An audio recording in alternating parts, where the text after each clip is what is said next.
નમસ્કાર મિત્રો, આજે આપણે ગુજરાત રાજ્ય સેવા વર્તણૂક નિયમો 1971 છે એનો આપણે અભ્યાસ કરવાના છીએ.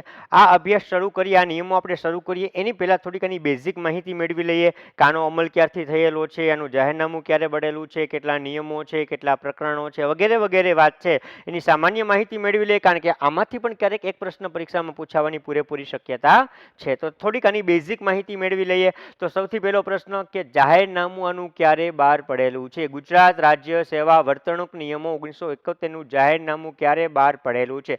10 ઓગસ્ટ 1971. તો તમને યાદ જ હશે, તારીખ યાદ રાખવાની છે, 10 ઓગસ્ટ. પણ જો તમને એવો પ્રશ્ન પૂછે કે અમલ ક્યારથી થયેલો છે, તો એના 5 દિવસ પછી એટલે 15 ઓગસ્ટ 1971. જાહેરનામું ક્યારે બહાર પડેલું છે?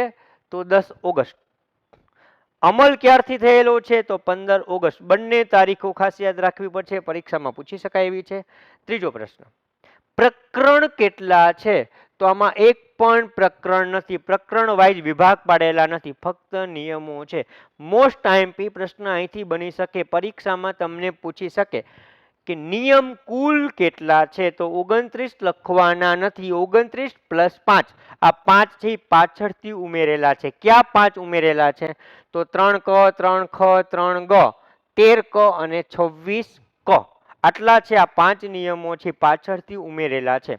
એટલે જીપીએસસી છે એટલે 4 વિધા 4 વિધાનો આપે અને પરીક્ષામાં પૂછે નીચેનામાંથી કયું વિધાન ખોટું છે. પેલું વિધાન શું હોય? તો કે ગુજરાત રાજ્ય સેવા વર્તણૂક નિયમોમાં એક પણ પ્રકરણ નથી. આ વિધાન સાચું છે. બીજું, ગુજરાત રાજ્ય સેવા વર્તણૂકમાં કુલ 34 નિયમો છે. આ પણ સાચું છે. ત્રીજું, ગુજરાત રાજ્ય સેવા વર્તણૂક નિયમોમાં કુલ 29 નિયમો છે. તો સ્વાભાવિક છે કે આ ખોટું છે. અને છેલ્લો પ્રશ્ન એવો પૂછે, ગુજરાત રાજ્ય સેવા વર્તણૂકમાં છેલ્લા નિયમનો ક્રમ 29મો છે. તો અહીંયા તમે કન્ફ્યુઝ થાવ કે જો ટોટલ 34 નિયમો હોય તો છેલ્લાનો ક્રમ કેવો હોય? 34 જ હોય. અને કુલ 29 હોય તો 29 જ હોય. પણ યાદ રાખજો મિત્રો, આ છેલ્લા આ 5 છે ઉમેરેલા છે, એટલે છેલ્લો ક્રમ તો 29મો જ આવશે. આ 5 ઉમેરેલા છે એ ક્યાં ઉમેરેલા છે? વચ્ચે વચ્ચે ઉમેરેલા છે. એટલે કુલ નિયમ કે તો કેટલા આવશે? 34. પણ છેલ્લો જે નિયમ છે એનો ક્રમ કેટલામો આવશે? તો 34મો નહીં આવે. કેટલામો આવશે? 29મો આવશે. એટલે બે રીતે પ્રશ્ન પૂછાય, ખાસ યાદ રાખજો. કુલ નિયમ તો 34, એ તો ખબર પડી ગઈ. છેલ્લો નિયમનો ક્રમ તો 29 આવશે, 34 નહીં. બે વસ્તુ યાદ રાખવાની, કુલ નિયમ તો 34, છેલ્લા નિયમનો ક્રમ તો 29, ત્યાં 34 લખવાનું નથી. એટલે આ ભૂલ પડાવવા માટે આવી રીતે 4 વિધાનો આપી શકે, ખાસ યાદ રાખજો, મહત્વનું છે. આ જે સેવાની શરતોનું નિયમન છે એ કોના આધારે છે? તો ભારતનું બંધારણ છે, ભારતનું સંવિધાન છે, એમાં કલમ નંબર 309 છે ને એને આધારિત. તો પાછો એક તમને બંધારણ લગતો પણ પ્રશ્ન પૂછી લઈએ કે 309 કલમ છે એ નીચેનામાંથી કઈ છે? તો શું છે એમાં? ભારતના સંવિધાનની આપણે વાત કરીએ તો સંઘ અથવા રાજ્યોની નોકરી કરતી વ્યક્તિની ભરતી અને સેવાની શરતો. આ 309 ભારતના બંધારણની જે અનુચ્છેદ છે એનો આ છે. એટલે અનુચ્છેદ 309 શું છે તો આપણને ખબર હોવી જોઈએ. અનુચ્છેદ કયો કે કલમ કયો. મુંબઈ રાજ્ય, આની પહેલા શું ચાલતું હતું? તો આની પહેલા મુંબઈ રાજ્ય સેવા વર્તણૂક નિયમો ચાલતા હતા, એ રદ થયા અને એની જગ્યાએ ગુજરાત રાજ્ય સેવા વર્તણૂક નિયમો 1971 છે એ લાગુ પડેલા છે. તો આ શું કામ એ થયું? તો કે મુંબઈ પુનર્રચના અધિનિયમ 1960, તમને આપણને ખબર છે કે મુંબઈ રાજ્ય હતું એમાંથી ગુજરાત છે 1960માં અલગ પડે છે, અને ત્યારે મુંબઈ પુનર્રચના અધિનિયમ 1960 બન્યું હતું અને એની કલમ 81ની પેટા કલમ 6 અનુસાર કે હવે ગુજરાત અલગ પડે છે, તે પોતાના નિયમો બનાવી શકશે, એવું મુંબઈ પુનર્રચના અધિનિયમ 1960 એની કલમ 81(6) કે છે એ પ્રમાણે છે આપણે અલગ બનાવેલું છે. તો આ થોડીક મહત્વની બાબતો હતી. આ સિવાય પરીક્ષામાં ડાયરેક્ટ તમને પૂછી શકે એવી બાબતો છે. તમને આની જે ઓરિજિનલ બુક જોશો એમાં તમને નહીં મળે, પણ પૂછવું હોય તો તમને પૂછી શકે છે કે જ્યારે આ ઓગસ્ટ મહિનામાં 1971માં આ નિયમ બન્યા, આ એનું જાહેરનામું પડ્યું, આ જ્યારે અમલમાં આવ્યું ત્યારે આપણા મુખ્યમંત્રી કોણ હતા? તો મિત્રો ત્યારે આપણા મુખ્યમંત્રી કોઈ ન હતા, ત્યારે આપણે રાષ્ટ્રપતિ શાસન ચાલુ હતું. આ પણ ખાસ યાદ રાખજો, પરીક્ષામાં પૂછી શકે કે 1971માં મુખ્યમંત્રી કોણ હતા, તો ત્યારે કોઈ ન હતા, ત્યારે રાષ્ટ્રપતિ શાસન ચાલુ હતું. તો રાજ્યપાલ કોણ હતા, તો મન્ના નારાયણ હતા. આપણા વડાપ્રધાન કોણ હતા, તો શ્રીમતી ઇન્દિરા ગાંધી હતા. અને ત્યારે આપણા રાષ્ટ્રપતિ કોણ હતા, તો વીવી ગિરી હતા. તો મુખ્યમંત્રી, રાજ્યપાલ, વડાપ્રધાન કે રાષ્ટ્રપતિ, આ ચારમાંથી કોઈ 1971માં કોણ હતા એ પણ પરીક્ષામાં પૂછી શકે. તો આ પણ આપણને ખબર હોવી જોઈએ. તો આ થોડીક બેઝિક માહિતી હતી કે આમાંથી પણ એકાદો પ્રશ્ન પૂછવો હોય તો પૂછી શકે છે. હવે આપણે એક પછી એક નિયમ છે એની આપણે વાત કરીએ.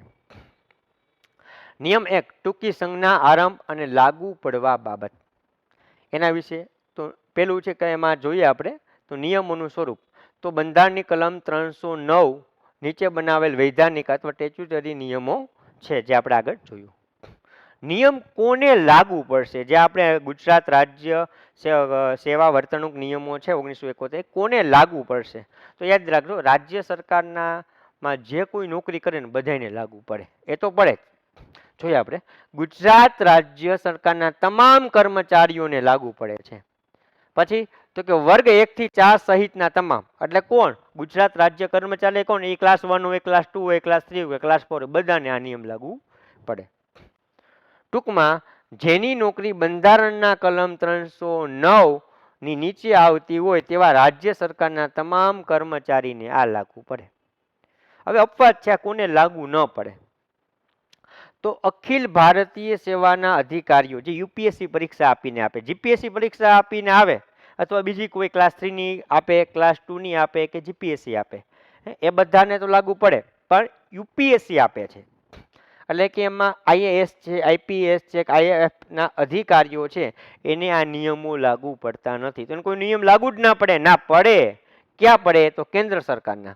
તેઓને ભારત સરકારે બનાવેલા નિયમો લાગુ પડે છે. આ સિવાય તો પોલીસ પટેલ તરીકે નિમાયેલી વ્યક્તિ ફક્ત નિયમ 2, 3, 5, 6, 12, 15 અને 19 લાગુ પડે છે. અર્થાત આ સિવાયના અન્ય નિયમો તેઓને લાગુ પડતા નથી. એક પ્રશ્ન અહીંથી પણ પૂછે કે પોલીસ પટેલ તરીકે નિમાયેલ વ્યક્તિને નીચેનામાંથી કયો નિયમ લાગુ પડતો નથી? તો લાગુ ક્યાં પડે છે યાદ રાખવાના. 2, 3, 5, 6, 2, 3, 5, 6, પછી 12, 15, 19.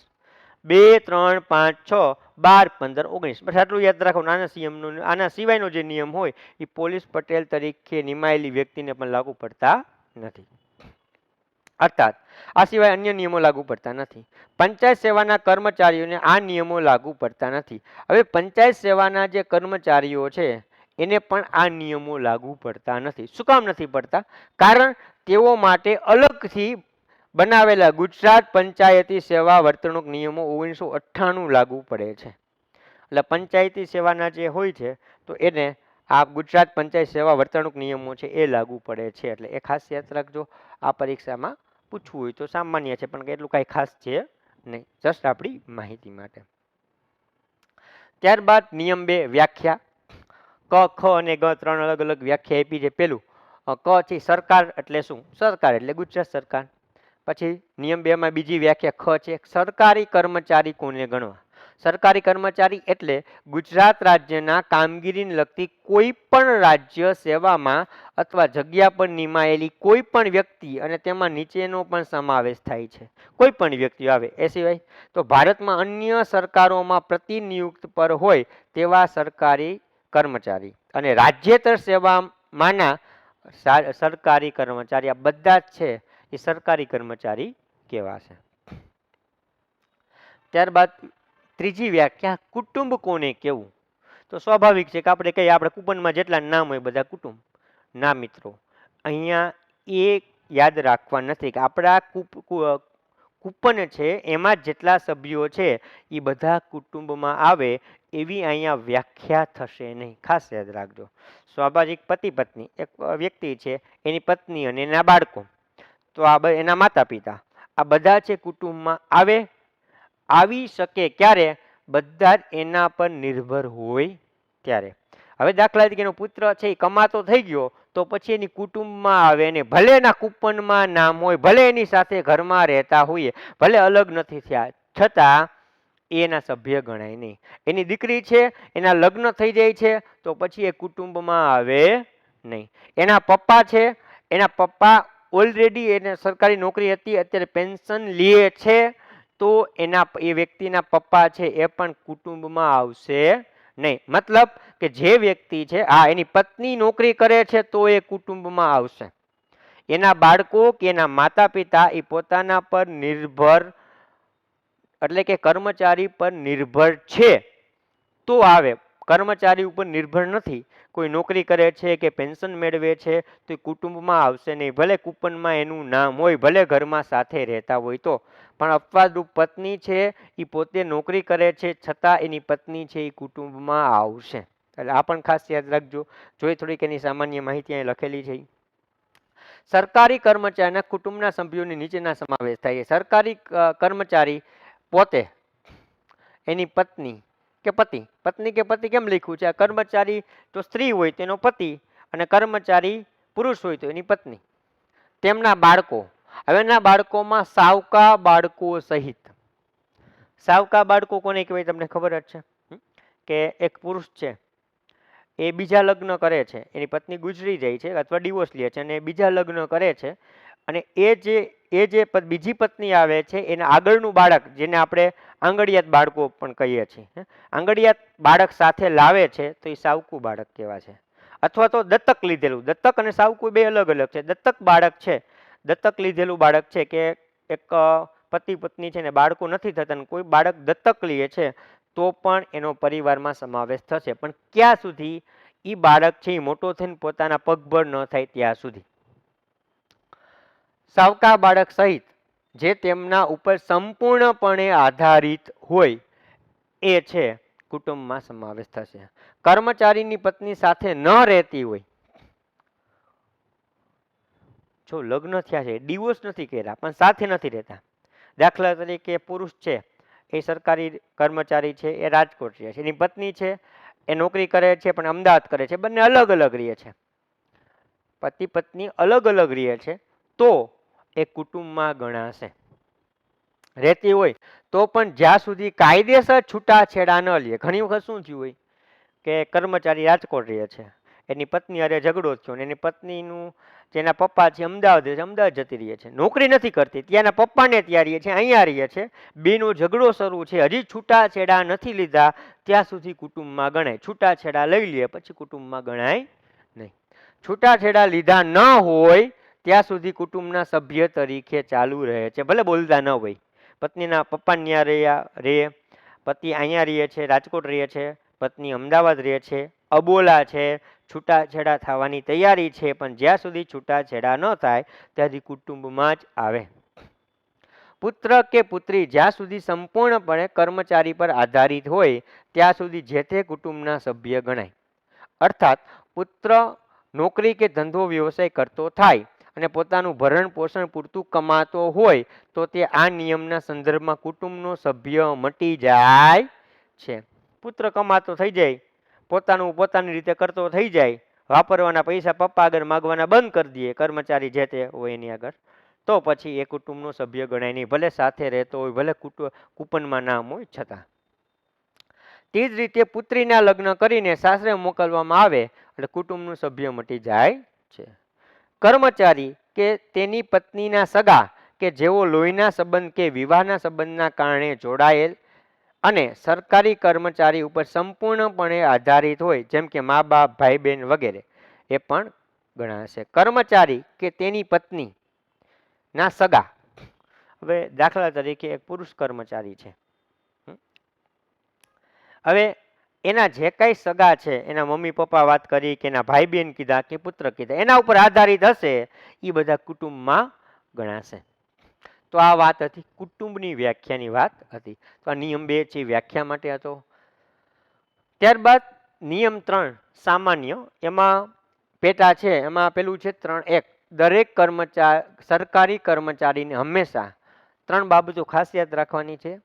સંપૂર્ણ પ્રામાણિક રહેશે, સરકારી કર્મચારીએ સંપૂર્ણપણે પ્રામાણિક રહેવાનું છે. બીજું, ફરજ પ્રત્યે નિષ્ઠા દાખવશે અને સરકારી કર્મચારીને છાજે નહીં તેવું કશું કરશે નહીં. જો આ 3 નિયમના બધા પાલન કરે ને તો કોઈ નિયમની જરૂર નથી. આ મુખ્ય એમ હાર્દ કહી શકાય. પણ આ 3 નિયમોનું બધાય સંપૂર્ણપણે પાલન નથી કરતા, એટલા માટે નિયમો બનાવવા પડે છે. આ ત્રણેય આપણે કહીએ એમ શું છે, નિયમનું હાર્દ છે, અથવા તો એમ કહીએ કે એનો આત્મા કહી શકાય. આ બધા નિયમનો આત્મા 3 હોય તો બાકીના કાંઈ નિયમની જરૂર ન પડે. પેલું આપણે પ્રામાણિક જોઈએ, સંપૂર્ણ પ્રામાણિક. તો પ્રામાણિકતાની વાત કરીએ તો દરેક પ્રામાણિક એટલે શું એનું સ્પષ્ટીકરણ આપણે જોઈએ તો દરેક સરકારી કર્મચારી પોતાની ફરજમાં આવતું કામ બંધાયેલ છે અને તેના માટે સરકાર પગાર ચૂકવે છે. જો તમે સરકારી કર્મચારી બનો છો તો પછી તમે બંધાયેલા છો. શું કામે? સરકાર તમને પગાર ચૂકવે છે ને, બસ. તો એક વસ્તુ છે કે તમે બીજા કોઈ પગારની, બીજા કોઈ પૈસાની તમારે લાલચ કે આશા રાખવાની નથી. શું કામે? તમે જ્યારે સરકારી કર્મચારી બનો છો ત્યારે તમને ખબર જ છે કે કેટલો પગાર આપવાના છે અને કેટલો પગાર ધીમે ધીમે વધવાનો છે. આ બધી ખબર જ છે. હવે જો તમને એ પોસાતું હતું એટલા માટે જ તમે કર્મચારી બન્યા છો, સરકારી નોકરી તમે લીધી છે, તો હવે તમે બંધાયેલા છો ને એ રીતે જ તમારે કામ કરવાનું થશે. જેથી પગાર સિવાયની બીજો કોઈ જ લાભની અપેક્ષા કે ત્રાહિત વ્યક્તિ પાસે, ત્રાહિત એટલે કે અજાણી વ્યક્તિ પાસેથી તે રાખી શકે નહીં. કે તે લાભ રોકડમાં હોય કે અન્ય કોઈ વસ્તુ સ્વરૂપમાં હોય, પરંતુ જો તે આવો લાભ ત્રાહિત વ્યક્તિ પાસેથી, ત્રાહિત એટલે કે અજાણી વ્યક્તિ પાસેથી મેળવે તો સરકારી કર્મચારીએ પ્રામાણિકતાનો અભાવ દાખવ્યો છે તેમ ગણાશે. કોઈ આગળથી કંઈ પૈસા લે કામ માટે, જેને આપણે લાંચ કહીએ છીએ, જેને રૂશ્વત કહીએ છીએ આપણે, અથવા તો પૈસા નથી લેતા, ગિફ્ટ લે, લેપટોપ લે, સોનાની વીંટી લે કે બીજી કોઈ એવી વસ્તુ મોંઘી લે, કામ કરવાના બદલામાં સામે ગિફ્ટ સ્વરૂપે આપે અને એ સ્વીકારે છે, એ માગતા નથી ને કોઈ સામેથી વ્યક્તિ આપે તો પણ લેવાનું નથી. આ કેવા સંજોગોમાં કેટલી કિંમતનો લઈ શકાય એ આપણે આગળ જે એનો નિયમ છે એમાં જોશું ત્યારે આપણે જોવાના જ છે. કોઈ આપે છે તો સરકારની મંજૂરી વગર લઈ શકાય નહીં, અને લે છે તો એ પ્રામાણિકતાનો અભાવ છે એવું દાખવે છે. એટલે કોઈ વ્યક્તિ છે એને પૈસા અથવા તો કોઈ બીજી ભૌતિક વસ્તુ છે એ પણ કોઈ વ્યક્તિ આગળ કામના બદલામાં લેવા નથી. એને શું તો ફક્ત પગાર આવે એના સિવાય કોઈ જ વસ્તુ લેવાની થતી નથી. બીજી જોઈએ આપણે ફરજ પ્રત્યે નિષ્ઠા. ફરજ પ્રત્યે નિષ્ઠા એની આપણે થોડીક સ્પષ્ટીકરણ કરીએ તો આ જોગવાઈનો અર્થ એ છે કે સરકારી કર્મચારી તેની ફરજમાં આવતું અને તેના સોંપવામાં આવેલું કાર્ય બંધાયેલું છે એ બધું કામ કરવું પડે. જે કે ફરજ પ્રત્યે બેદરકાર રહેવું, વારંવાર વગર રજાએ ફરજમાં ગેરહાજર રહેવું, તો આ નિયમનો ભંગ કર્યો કહેવાશે. તો એ નિયમનો ભંગ થશે. અને ત્રીજું, સરકારી કર્મચારીને છાજે નહીં તેવું કંઈ કરાશે નહીં, એવું વર્તન કરવાનું નહીં. તો એની સ્પષ્ટીકરણ આ અંગે પરિમાણમાં નૈતિક અથવા સામાજિક મૂલ્યોની વિરુદ્ધ વર્તણૂકને આવરી લેવાય છે. તો આ 3.1 કે જેમાં દરેક કર્મચારી હંમેશા આટલું કરવું પડે. એક તો પ્રામાણિક રહેવું પડે, બીજું ફરજ પ્રત્યે નિષ્ઠા દાખવવી પડે અને યોગ્ય વર્તન કરવું પડે, અયોગ્ય વર્તન કરી શકે નહીં. આ હતી 3.1 બાબત. હવે એના પછી 3.2 જોઈએ, કર્મચારીની સત્તા. તો દરેક કર્મચારી તેને મળેલી સત્તા અને મર્યાદામાં રહી કામ કરશે. એને સત્તા મળેલી, સત્તાની મર્યાદામાં જ કામ કરવાનું, એનાથી વધારે કરી શકાય નહીં. હા, ઉપલા અધિકારી એને સોંપે તો કરવાનું. ક્લાસ 2 છે અને ક્લાસ 1 એને કંઈક સોંપે છે, એ કામ કેવું છે તો ક્લાસ 1નું છે, પણ ક્લાસ 1 સોંપે છે ક્લાસ 2ને કાં તમારે કરવાનું છે તો કરવાનું. પણ હા, જ્યારે યોગ્ય લાગે ત્યારે લેખિતમાં એની મંજૂરી મેળવી લેવાની રહેશે. સમય મર્યાદા બહારનું કામ કરવાનું નથી. સરકારી કર્મચારીને મળેલી સત્તાનો ઉપયોગ તેને પોતાના સ્વ વિવેક અનુસાર કરવાનો છે, કોઈ કહે તેમ નહીં. હવે અપવાદરૂપ આપણે જોઈએ એમ 3.2 એક અપવાદ એવો છે કે કોઈ સરકારી કર્મચારી તેની સત્તાની મર્યાદામાં આવતું ન હોય, એટલે કે એનાથી ઉપરનું કામ હોય તો તે કાર્ય પોતાના ઉપલા અધિકારી સૂચના અનુસાર જે તે વખતે કરવાનું રહેશે. ક્લાસ 1 છે એ કામ એનું છે પણ એ નથી પહોંચી શકતા, એ ક્લાસ 2ને કહે છે કે આ તમારે કરવાનું છે, એના અંડરમાં જે ક્લાસ 2 આવતા હોય તો કરવાનું છે. પણ હા, શક્ય હોય ત્યાં સુધી આવી સૂચના લેખિતમાં મેળવી લેવાની રહે છે, લેખિતમાં મેળવી લેવાની છે. પણ દરેક વખતે એવા સંજોગો ના હોય કે લેખિતમાં પહેલાં મેળવી શકાય. હવે ક્લાસ 1 અધિકારી રાજકોટમાં નોકરી કરે છે, ડીપીઓ દાખલા તરીકે નોકરી કરે છે, અને એને અચાનક ગાંધીનગર જવાનું થયું અને કાંઈ ક્લાસ 1 અધિકારીનું આવે છે, તો ક્લાસ 2 એટલે કે એના નાયબ ડીપીઓ છે એને કહે છે, તો એ ફોનમાં જણાવે કે ભાઈ તમારે આ કામ છે મારા વતી કરી નાખવાનું છે. તો ત્યારે લેખિત સ્વાભાવિક છે કે લેખિત માહિતી છે, લેખિત ઓર્ડર છે નથી મેળવી શકતા. તો ત્યારે બને ત્વરાએ જ્યારે આવે ત્યારે એની આગળ મંજૂરી લઈ લેવાની, પણ મંજૂરી લઈ લેવાની સામાન્ય રીતે લઈ લેવાની, નાની નાની બાબતમાં પછી ન લે તો ચાલે.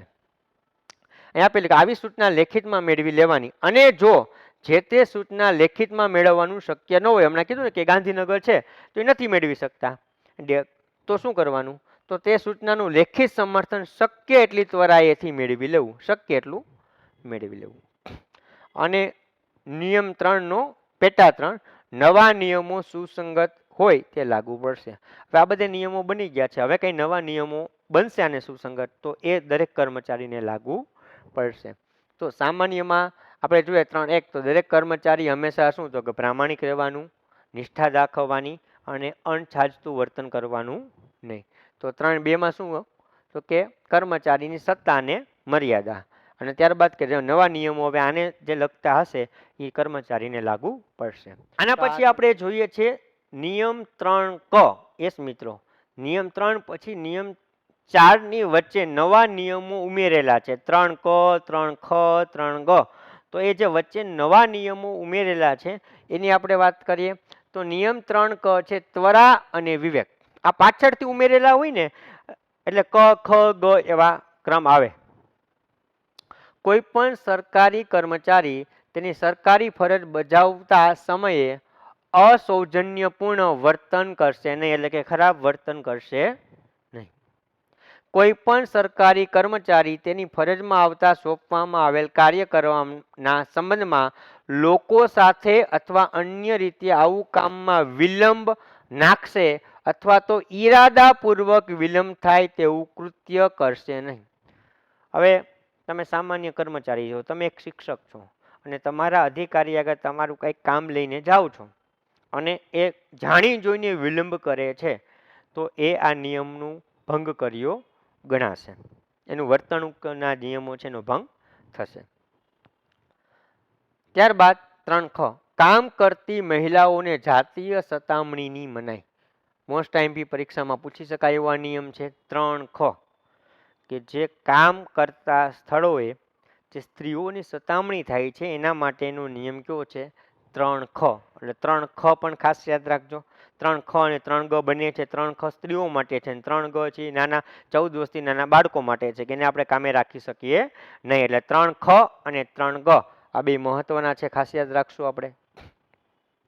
કોઈ પણ સરકારી કર્મચારી કોઈ પણ મહિલાનું તેણીના કામના સ્થળે જાતીય સતામણીનું કોઈ પણ કૃત્ય કરી શકશે નહીં.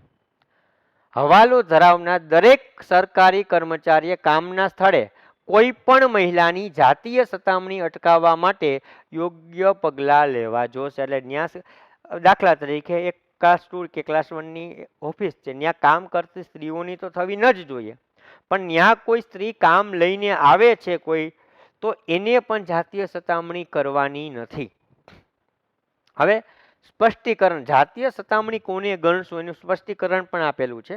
આ નિયમના હેતુ માટે જાતીય સતામણીની સીધી અથવા અન્યથા અણછાંટતા જાતીય વર્તનનો સમાવેશ થાય છે, જેવા કે શારીરિક સ્પર્શ કરો, અથવા એમાં આગળ વધુ શારીરિક કોઈ સ્ત્રીનો સ્પર્શ કરે છે, કોઈ વ્યક્તિ હાથને સ્પર્શ કરે છે કે બીજી કોઈ અંગને સ્પર્શ કરે છે, તો એ જાતીય સતામણીમાં ગણાશે. આ સિવાય તો જાતીય સંમતિ માટે માગણી અથવા વિનંતી કરે, જાતીય સંબંધ માટે છે કે એની માગણી કરે છે અથવા તો વિનંતી કરે છે, તો પણ એ જાતીય સતામણીમાં આવશે. જાતીય ઉત્તેજન વાળી કોઈ ચેષ્ટા કરે એ પણ જાતીય સતામણીમાં આવશે.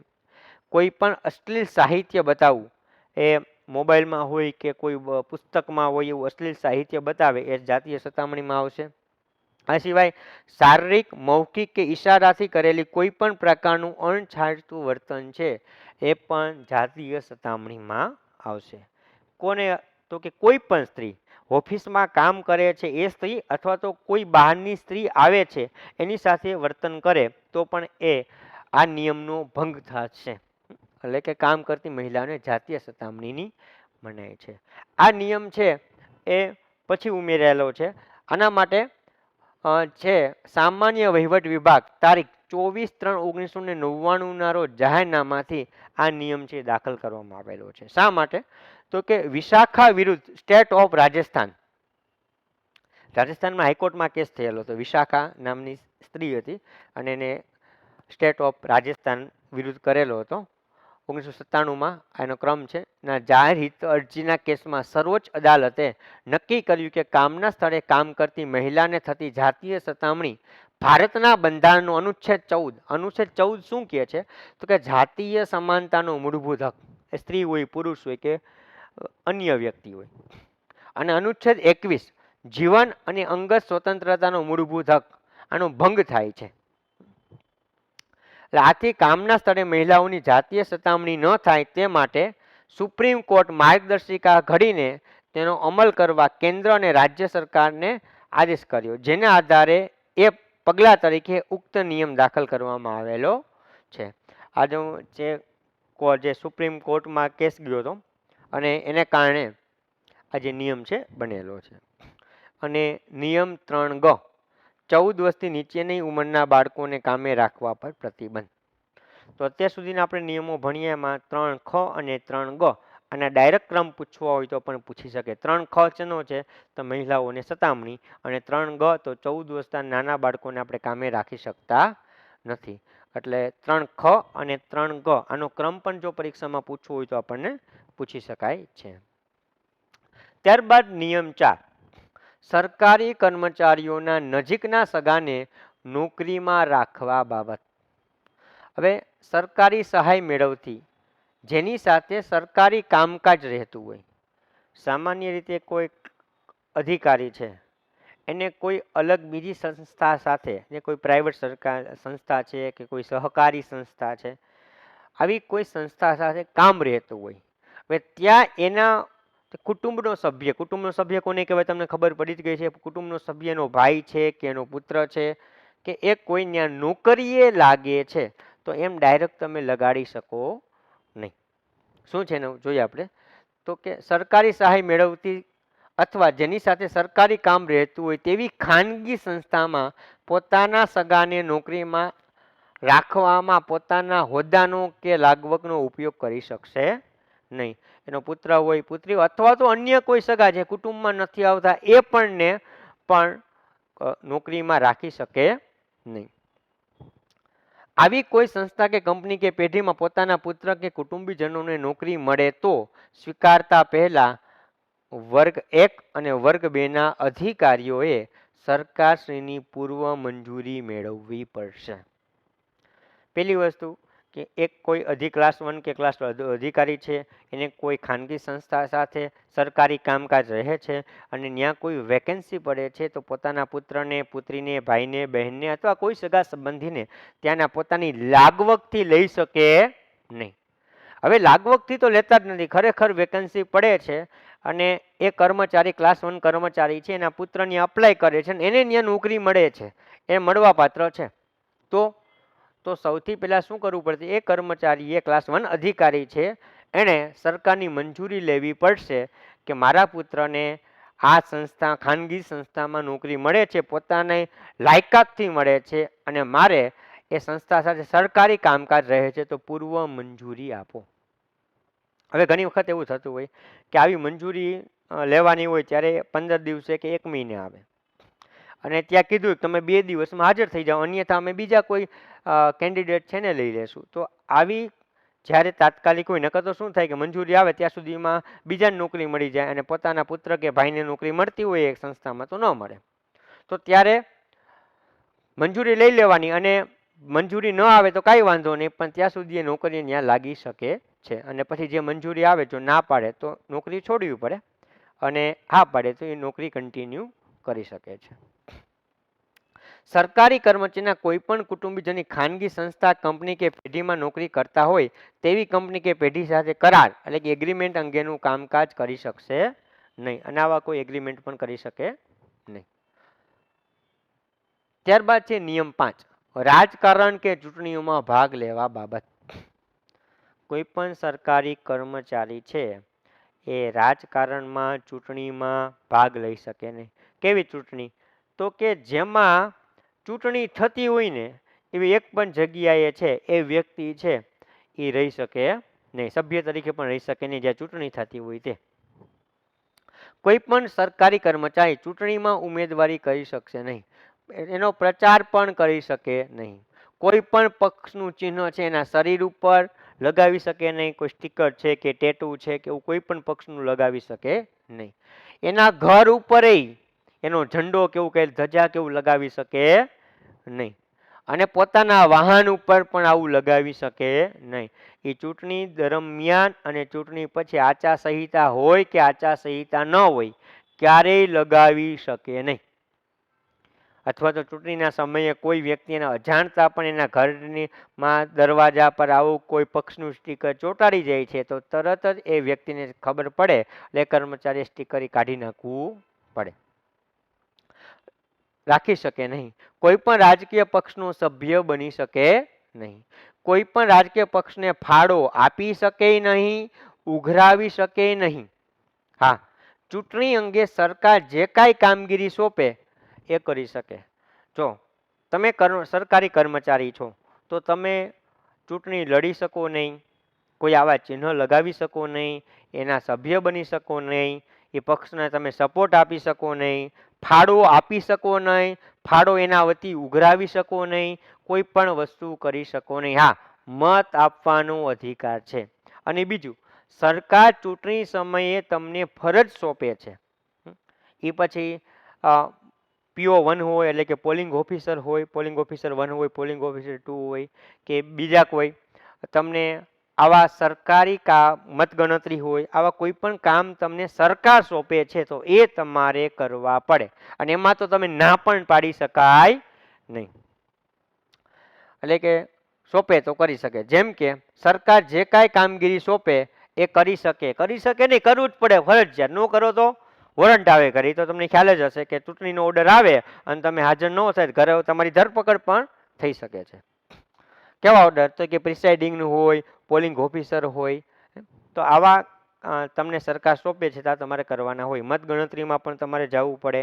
હા, મત આપવાનો તમારો અધિકાર છે, તમારી ફરજ છે. અધિકાર છે એટલે તમારે મત આપવાનો તમને અધિકાર છે, એટલે આપો ન આપો એ તમારા પર ડિપેન્ડ છે. ફરજિયાત આપવું એવું જરૂરી નથી. પણ હા, આ પ્રિસાઇડિંગ કે પોલિંગનો ઓર્ડર આવે તો એમાં જવું ફરજિયાત છે, એમાં તમે ના પાડી શકો નહીં.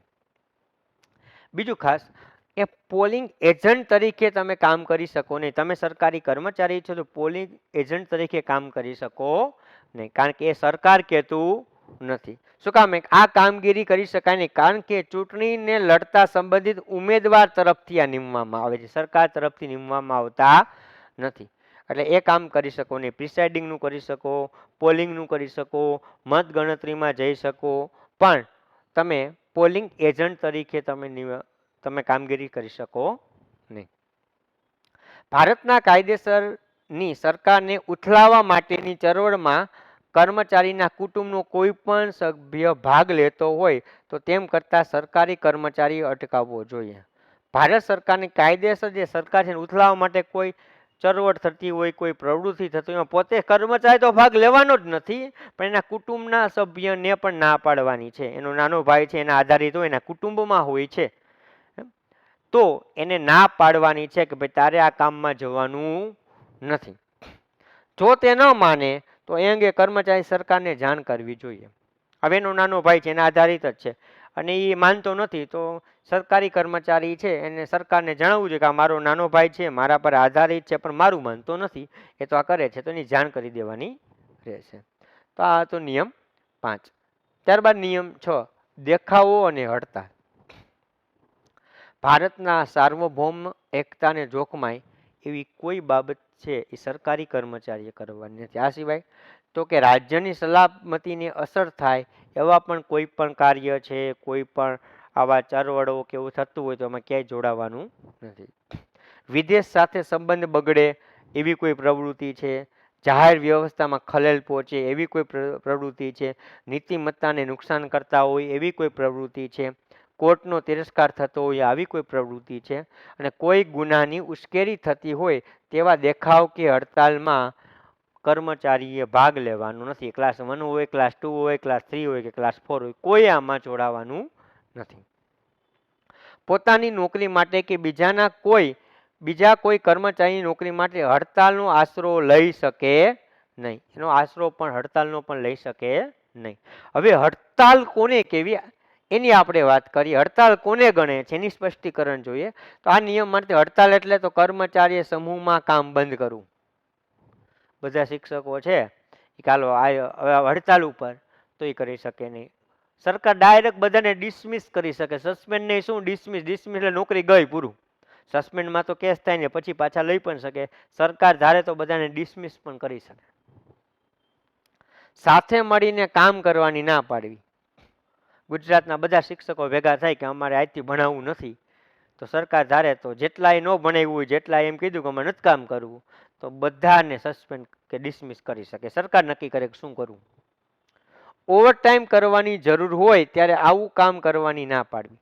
તમે શિક્ષક છો અને 5 વાગે તમે કે આચાર્ય કે ભાઈ અડધી કલાક રોકાવાનું છે, તો તમે ના પાડી શકો નહીં. તમે ક્લાસ 2 ઓફિસર છો, તમે નાયબ ડીપીઓ બની ગયા છો અને તમારી ઓફિસનો 6 ને 10નો ટાઈમ છે, 6 ને 10 થઈ ગયા અને તમારા ક્લાસ 1 અધિકારી કહે છે, તમારા ડીપીઓ કહે છે કે ભાઈ આજે આપણે 7 વાગ્યા સુધી રોકાવાનું, તમે કહો ના મારે 6 ને 10 થઈ ગયા, હવે હું ઘરે જાઉં છું, તો તમે જઈ શકો નહીં, તમે ના પાડી શકો નહીં. ઓવરટાઈમ કરવાની જરૂર હોય તો આવું કામ કરવાની ના પાડવી એ પણ હડતાલ જેવું ગણાશે. એ પણ આ નિયમનો ભંગ ગણાશે. જે વર્તનથી સરકાર કામ બંધ પાડવાનું અથવા ઢીલ પાડવાનો સંભવ હોય એવું તે કોઈ પણ વર્તન કરો એનું સરકારનું કામ બંધ થાય છે અથવા તો એમાં ઢીલ થાય છે, એવા કોઈ પણ કામની ના પાડો છો તો પણ એ હડતાલમાં ગણાશે. ખાસ યાદ રાખજો, સમૂહમાં કામ બંધ તમે ન કરી શકો. આ સિવાય કે કામ કરવાની ના પાડી શકો નહીં તમે સાથે મળીને. ઓવરટાઈમ કરવાની જરૂર હોય, વધારે તમારી જે ઓફિસ હોય એમાં રહેવાનું, તમારા ઉપલાધિકારી કે આજે 1 કલાક વધારે રોકાવું પડશે તો ના ન પાડી શકો. રવિવારે બોલાવે તોય જવું પડે, ના પાડી શકો નહીં. અને કોઈ તમારા વર્તનથી, તમે કર્મચારી છો, તમારા વર્તનથી કોઈ કામ બંધ થઈ જાય છે અથવા તો એમાં ઢીલ પડે છે, મોડું થાય છે, તો એ પણ હડતાલ ગણાશે. એટલે આ ખાસ યાદ રાખજો. એટલે જ આપણને ખબર, તમને એવું થતું હોય કે શિક્ષકો તો આવી ઘણી હડતાલ પાડે છે, પણ એમાંય સરકારની મંજૂરી લે છે. જો સરકારની મંજૂરી ના હોય તો એની પહેલાં આપણે ઘણી વખત જોતા કે ગાંધીનગર શિક્ષકો બધા ભેગા થતા હોય ને રેલી કાઢતા હોય, પણ એની પહેલાં શું કરવું પડે? સરકારની મંજૂરી લેવી પડે. સરકારની મંજૂરી લીધા વગર જો આવી કોઈ હડતાલ પાડે કે આવી રેલીઓ કાઢે તો સરકાર ધારે તો એ જેટલા શિક્ષકો ત્યાં જોડાયેલા છે, જે કાંઈ કર્મચારીઓ જોડાયેલા છે, તો એ બધાને સસ્પેન્ડ અથવા ડિસમિસ પણ કરી શકે છે.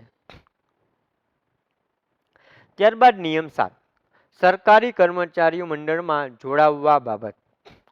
કોઈ પણ સરકારી કર્મચારીથી ભારતના સાર્વભૌમ કે એકતાના હિતને અથવા જાહેર વ્યવસ્થા કે નીતિમત્તાનો ઉદ્દેશ કે પ્રવૃત્તિ ધરાવતા મંડળના સભ્ય બની શકશે નહીં અથવા એમાં ચાલુ રહી શકશે નહીં. તમે કહો ચાલુ રહી શકશે એટલે દાખલા તરીકે તમે કોઈ રાજકીય પક્ષમાં જોડાયેલા છો અથવા તો આવી કોઈ પ્રવૃત્તિ સરકારને સાર્વભૌમ છે એને નુકસાન થાય છે કે આવી કોઈ પ્રવૃત્તિમાં જોડાયેલા છો, હવે તમે કોઈ પરીક્ષા આપો છો ને પાસ થાવ છો ને તમને સરકારી નોકરી મળે છે, તો આવી કોઈ સંસ્થામાં જોડાયેલા હોય તો તમારે એમાંથી રાજીનામું દઈ દેવું પડે, એટલે પછી તમે ચાલુ રહી શકો નહીં. અને તમે નોકરીએ લાગ્યા પછી આવી કોઈ સભ્ય બને તો બની જ ન શકો. ઓલરેડી તમે બનેલા છો ને સરકારી નોકરી આવી મળે છે તો તમારે એમાંથી રાજીનામું આપી દેવું પડે. ત્યારબાદ નિયમ 8, આ પણ મહત્વનો છે. આ પણ પરીક્ષામાં ડાયરેક્ટ ક્રમ પૂછવો હોય તો તમને પૂછી શકે છે. પ્રેસ અથવા રેડિયો સાથેના સંબંધો સરકારની પૂર્વ મંજૂરી વિના. આ પૂર્વ મંજૂરી લઈને કરી શકાય, પણ આવી બાબતમાં સરકાર મંજૂરી જ ના આપે, ના જ પાડી દે. કોઈ પણ વર્તમાન અથવા બીજા સામયિક કે પ્રકાશન હાઉસની માલિકી ધરાવી શકે નહીં અથવા ભાગીદારી બની શકે નહીં. કોઈ ન્યૂઝપેપર છે કે કોઈ રેડિયો સ્ટેશન છે તો એના તમે માલિક બની ન શકો, એના પાર્ટનર ન બની શકો, કાંઈ ન કરી શકો. તેનું સંપાદન વહીવટ કરાય નહીં, તેમાં ભાગ લઈ શકાય નહીં. સરકારી અથવા નિયત સત્તાધિકારી પૂર્વ મંજૂરી વિના અથવા ખરેખર પોતાની ફરજ અદા કરવાની હોય તે સિવાય કોઈ પણ સરકારી કર્મચારીથી પોતાના નામે અથવા નામ વિના, નામ ન રાખે પોતાનું, અથવા તો ઉપનામથી, એવું નામ રાખે પોતાનું ખરેખર ન હોય, બીજું કોઈ એનું પોતાનું ઉપનામ રાખી દે, અથવા તો બીજા કોઈ વ્યક્તિના નામથી એના પત્નીના નામે રાખી દે, કેવું કંઈ કરે. કોઈ પણ વ્યક્તિ પોતાના નામે ન કરી શકે, નામ વગરે ન કરી શકે, ઉપનામથી પણ ન કરી શકે, અથવા તો બીજા કોઈ વ્યક્તિના નામ, એના પત્ની છે, એના ભાઈ છે, કે કોઈ પણના નામ ઉપર પણ ન કરી શકે. શું? જાતે અથવા તો પ્રકાશન મારફત પુસ્તક પ્રગટ કરી શકાય નહીં. જાતે અથવા કોઈ પ્રકાશન મારફત પણ પુસ્તક છે પ્રગટ કરી શકાય નહીં. કોઈ પુસ્તક અથવા લેખ સંગ્રહમાં લેખ લખી શકાય નહીં. કોઈ પુસ્તકમાં અથવા કોઈ લેખ સંગ્રહમાં તમે લેખ પણ લખી શકો નહીં. રેડિયો પ્રસારણમાં ભાગ લઈ શકાય નહીં. અખબારમાં કે સામયિકમાં લેખ પત્ર પણ લખી શકાય નહીં. તમે આવું કાંઈ કરી ન શકો, પણ હા અપવાદ છે, સાહિત્યિક કેવું કાંઈ હોય તો તમે કરી શકો છો. સરકારની મંજૂરી વિના નીચેના કાર્યો કરી શકાય. શું કરી શકાય? આ બધામાં શું છે, તો તમે કહો મારે પુસ્તક લખવું છે, ન લખી શકાય, યસ લખી શકો, પણ સરકારની પૂર્વ મંજૂરી લઈ શકાય. તમે કહો મારે સરસ મજાનું મને ઇંગ્લિશ ફાવે છે, તો મારે ઇંગ્લિશ ગ્રામરની બુક લખવી છે. મને ગુજરાતી ફાવે છે, મારે ગુજરાતી ગ્રામરની બુક લખવી છે. મને આ બધા જે શિક્ષણના બધા આવા વર્તણૂકના નિયમો છે એના ઉપર મારે બુક લખવી છે. તમે લખી શકો? યસ લખી શકો, પણ એના માટે તમારી સરકારની પૂર્વ મંજૂરી લેવી પડે, અને સરકાર હા પાડે તો જ તમે લખી શકો છો. હવે મંજૂરી વિના શું કરી શકાય એની આપણે વાત કરીએ. તો આવું પ્રકાશન સંપૂર્ણ જો સાહિત્યિક હોય, કલા વિષયક હોય અથવા વૈજ્ઞાનિક પ્રકારનું હોય તો તમે લેખમાં આપી શકો. પુસ્તક બહાર પાડવાની વાત નથી કરતો. શું વાત છે અહીંયા? સાહિત્યિક કે કલા વિષય કે વૈજ્ઞાનિક પ્રકારનું હોય તો છે તમે સરકારની મંજૂરી વગર કે લેખ કે છાપામાં આપી શકો છો. આવું લખાણ, પ્રસારણ કે લેખ સંપૂર્ણ સાહિત્યિક, કલા વિષયક અથવા વૈજ્ઞાનિક પ્રકારના હોવા જોઈએ. એક્ઝામ્પલ, તો એક ખેતીવાડીના અધિકારી તરીકે ખેતીમાં વિવિધ સિંચાઈ પદ્ધતિઓ અંગે લેખ જ્ઞાનવર્ધક વર્તમાનપત્રમાં તમે લખી શકો છો. એક સરકારી કર્મચારી સરકારની જાણ વગર મેગેઝિનમાં પોતાનું કાવ્યથી પ્રસિદ્ધ કરી શકે છે. કાવ્ય સંગ્રહ છે એ લખી શકે છે, આવું કરી શકે છે. પણ કોઈ પુસ્તક બહાર પાડવું છે તો સરકારની મંજૂરી લેવી પડે છે. તો આ મહત્વનો નિયમ 8 છે, પરીક્ષામાં પૂછી શકાય એવો છે, એટલે ખાસ યાદ રાખજો. ત્યારબાદ નિયમ 9, સરકારની ટીકા. મોસ્ટ આઈએમપી આ કહી શકાય આ નિયમ, ખાસ યાદ રાખજો કે સરકારની ટીકા તમે કરી શકો નહીં. શું કામે? તમે સરકારી કર્મચારી છો, તમે સરકારના સભ્યો છે, જે થાળીમાં ખાતા હોય એમાં થૂકાય નહીં. એટલે તમે સરકારના સભ્ય છો, તમે સરકારી કર્મચારી છો, તો સરકારનું તો તમે કઈ રીતે ટીકા ન જ કરી શકો. ખરેખર એ ટીકા પાત્ર હોય તો પણ ન કરી શકાય. ટીકા પાત્ર તો હોતા જ નથી, પણ હોય તો પણ તમે કરી શકો નહીં. કોઈ પણ સરકારી કર્મચારીથી નીચેની બાબતો અંગે સરકારી ટીકા કરી શકાય નહીં. એમાં એના 3 નિયમ છે, 9(1), 9(2), 9(3). 3 જોઈએ. 9(1), સરકારી કેન્દ્ર સરકાર અથવા રાજ્ય સરકાર પોતાના કોઈ પણ પ્રવર્તમાન અથવા તાજેતરની નીતિ અથવા પગલાંની પ્રતિકૂળ ટીકારૂપ નિવાડતી હકીકત, મંતવ્ય.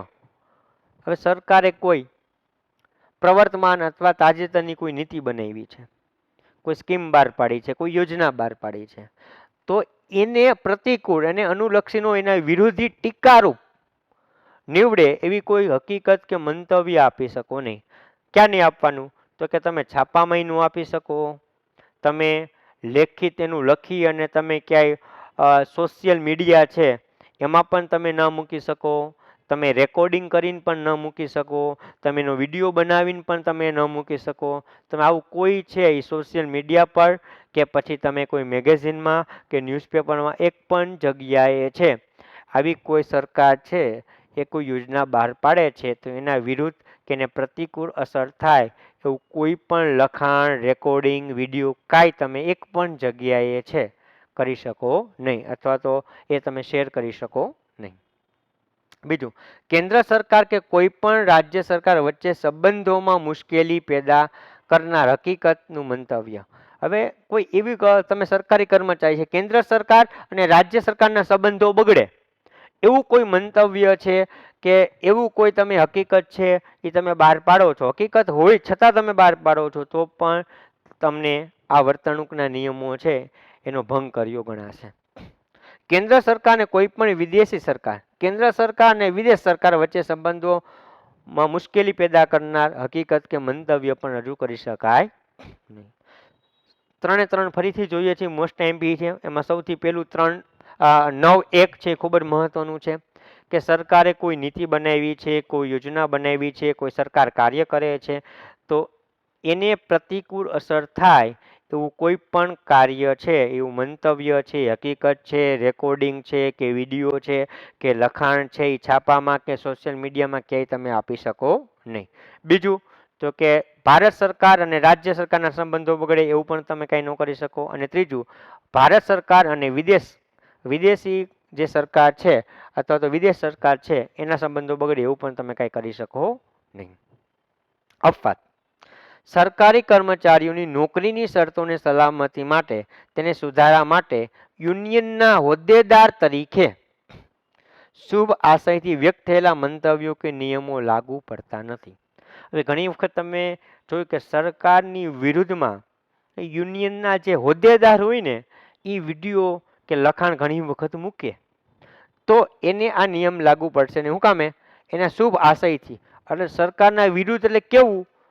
આ ત્રણ નહીં હો, પણ બાકીના એના અંડરના જે કર્મચારીઓ છે એની નોકરીને ફાયદો થાય એવો શુભ આશય હોય તો એવું લખાણ કે એવું પોતે મૂકી શકે છે.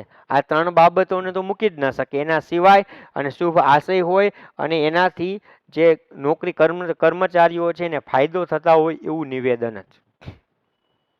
સરકારી કર્મચારી પોતાના હોદ્દાની રૂએ અથવા સોંપાયેલા ફરજનું પાલન કરતી વખતે વ્યક્ત કરેલા નિવેદન મંતવ્યો આ નિયમ લાગુ પડતા નથી. હવે સરકારી કર્મચારી પોતાની હોદ્દાની રૂએ સોંપાયેલ ફરજનું પાલન કરતી વખતે આવું કોઈ વ્યક્ત થયેલું નિવેદન કે મંતવ્ય હોય તેને લાગુ પડે નહીં.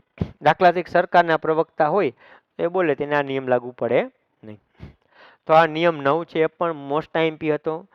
એટલે આ પણ ખાસ યાદ રાખજો. ડાયરેક્ટ તમને પરીક્ષામાં પૂછશે કે સરકારની ટીકા માટે કયો નિયમ છે, તો નિયમ નંબર 9 છે. આ પણ ખાસ યાદ રાખજો.